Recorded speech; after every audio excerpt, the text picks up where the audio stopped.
And then we looked at Euthyphro, how Plato reasons, the sorts of questions he asks. Then we saw it in action in the Apology and Plato's trial and how the unexamined life was not worth living. And now we are looking at Aristotle's Nicomachean ethics. So Plato has sort of set up the stage for us, saying, look, there are these questions that we ignore that we should probably think about if we want to live a good life. And by good, I don't just mean morally good, but the good life for us. And now Aristotle's going to sort of take that up and say, okay, this is how we should think about it. Here are some more particulars. And that's what I'm going to stress when we talk about Aristotle. So these are the questions we're going to be focusing on. What moral questions stand out for Aristotle? And how are those questions different from the questions being asked today? We're going to see that Aristotle thinks about ethics in a way that's completely different than the way we do. And secondly, why have Christian theologians and Christian philosophers found Aristotle so useful and important? Are these people who are really susceptible to loving the wisdom of the world as opposed to the wisdom of Christ? Have they been taken in by Aristotle? Because it turns out, if you look at the books outside the Bible and the books not written by Christian authors, this one has had one of the biggest effects on Christianity. Believe it or not, this has had one of the biggest effects on the way we think about things. If you're Roman Catholic, it has had a huge effect. If you're not Roman Catholic, to a lesser degree, but it's been very influential. So why? I mean, did Aristotle somehow sneak in and corrupt the church? Or were these people who thought Aristotle was onto something, these Christian thinkers, were they right? Was Aristotle onto something? What did they find in Aristotle that they said, oh, this is fantastic.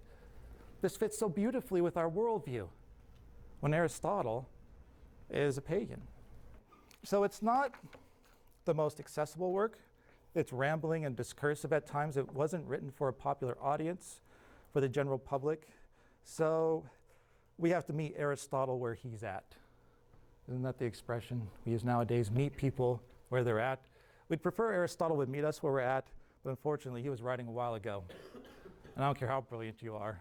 It's hard to write a book that is completely understandable to every generation at every time, right? Even God didn't pull that off. Are there things in the Bible that we really can't comprehend unless we know things about the culture and the time period? Yeah, there's stuff where, I mean, we have a sense of what's going on, but there's some things where we're told, oh, this is what they meant by this word at that time. And suddenly, the text comes alive. So we're all kind of subject to that, being a product of our times and culture. So we have to give Aristotle some slack here and try to just get from him what we can. And another thing to think about too is that when you're talking about something like ethics, don't expect 2 + 2 = 4. Don't expect the kind of clarity and the kind of certainty you have when you're talking about addition and subtraction, multiplication and division. Because some topics just don't lend themselves to that. So you might have taken calculus at some point and then complain to your professor, why don't you explain this like 2 + 2 = 4? I don't know, what would your professor say? Probably, it would be nice if I could, but it's not 2 + 2 = 4. It's much harder. Right?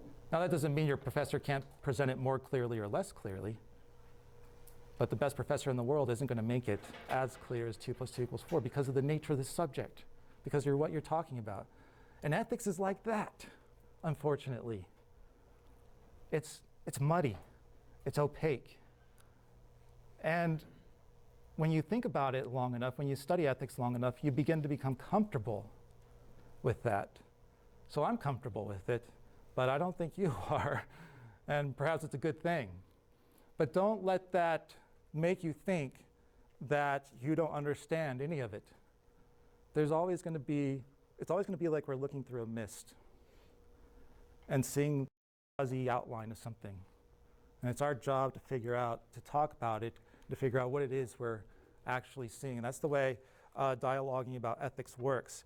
And unfortunately, sometimes people think that if you're talking about ethics and you can't come to absolute certainty, it must be because it's all opinion. And that's not the way it is. All right? So don't think, well, either we should know all the answers to ethical questions or it's all just opinion. That's a false dilemma that we want to stay away from. Aristotle has made a comeback in recent years. Aristotle was big during the Middle Ages. That was his heyday. He's been resurrected. Resurrected, especially in the United States and England, starting about the 1950s, where there was this philosopher at Cambridge who complained that when people talk about moral philosophy nowadays, they talk about law and what's right and what's wrong and obligation, but no one seems to be talking about what is the good life. And that's what Aristotle asks. So, I mean, do you find people, of course you find people talking about what's right and wrong, what we should do, but do you find people really stepping back and asking that broad, overarching question, what kind of person should I be? And what kind of life should I live?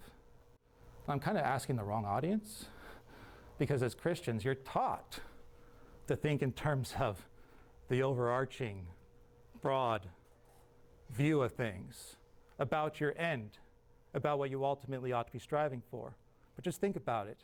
If you weren't a Christian, would it ever cross your mind to ask, what should I ultimately be striving for? Aristotle puts that question front and center. He and the rest of the ancient philosophers, the medieval philosophers, focus more on what it is to be a good human being than it is to do what's right. They ask, how should I live my life, rather than what should I do right now? So theirs is a broader perspective. And it's a kind of perspective that we've lost. They also emphasize the virtues quite a bit. I don't know, when was the last time you heard about someone talking about prudence or temperance or wisdom? Wisdom, but it's not something people really are mad about. You know, like, yes, let's be wise, right? And that's what Aristotle and all those people emphasize as well, the virtues. So we'll see that as we're looking at Aristotle. He took the long view of things. This seems natural to you as a Christian. It seems unexceptional. You've been told to ask how you should live your life as a whole, right?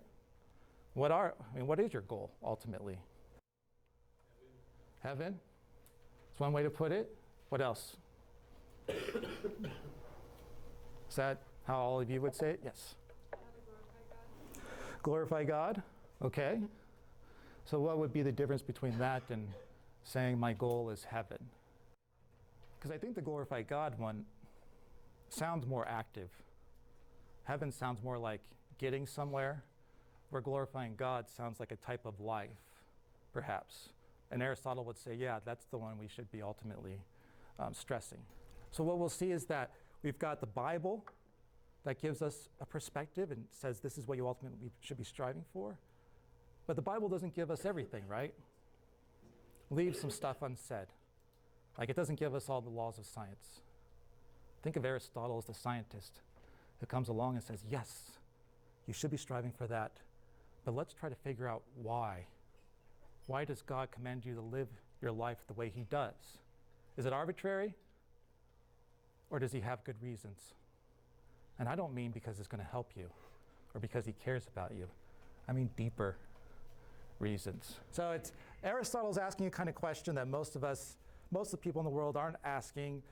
You're familiar with it, but we're going to try to see what Aristotle can contribute to the way we think about this. So we've talked about what would Jesus do, what would Socrates do, and I guess our next thing is, how would Aristotle think about your life and what's good for you?